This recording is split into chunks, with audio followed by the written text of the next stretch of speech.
Right, good morning guys. Sorry for the noise, it's a bit of a noisy junction this one. Right, I've got a massive hedge to do today. Goes all the way down to that second lamppost around here. And you can just about see it goes all the way down to that, not this copper beech, but that one down there. So it's a huge hedge. Now, the previous videos I've done, I've talked about how to get a good straight line on the top. This one, I want to talk about getting the face right. Now, normally if you've got a hedge that's all one thing, which is laurel, privet, holly, whatever, relatively easy because all the growth rates are the same. But on this one, it's got loads of stuff in it. So we've got a load of ivy coming through, which I've got to deal with later in the year. Got some holly, some privet in there. A bit further down, I think we've got some hawthorn as well. Got loads of sycamore coming through. And then we've got hawthorn around here.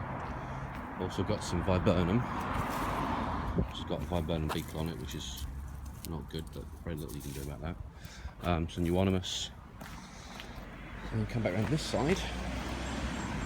And then here, holly, beech, lime, laurel, and all that pink stuff down there is Valencia, which unfortunately some of it's got to be chopped off.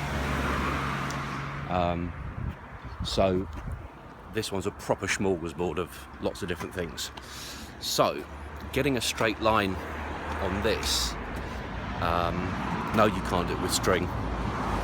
What you have to do is visualize. It's the only way to do it.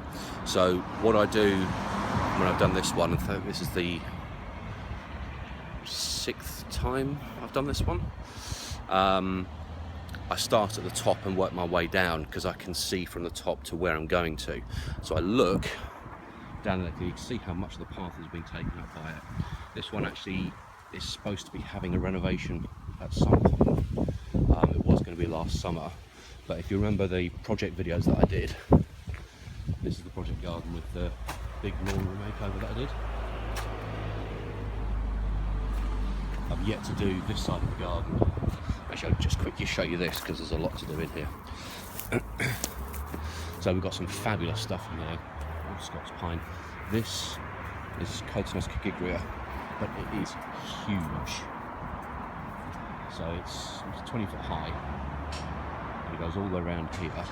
So that's how big the lawn is.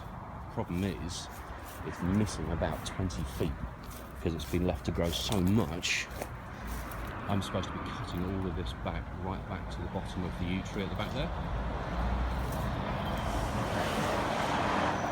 which will grow back, but you can see just how much the lawn's missing. There's a huge forsythia there. It's berberis, cistus. I mean, they've got tons and tons of stuff in here, but a lot of this has got to go. There's so much, but I'll probably end up having to burn it here on site rather than actually clear it because it would be so many van loads. Never be able to do it. Right, so, sorry, back to where we started. So, the line I take from back here and cut where I want to go, not where I am, if that makes sense. I know where I'm going to because I know where the line will finish down the bottom. So, I point in that direction. What I'll do is, I'll do another video a bit later once the face has been done and bolt it onto the back of this one and you can see the difference. So if I just stand at this point, you can see the overall line.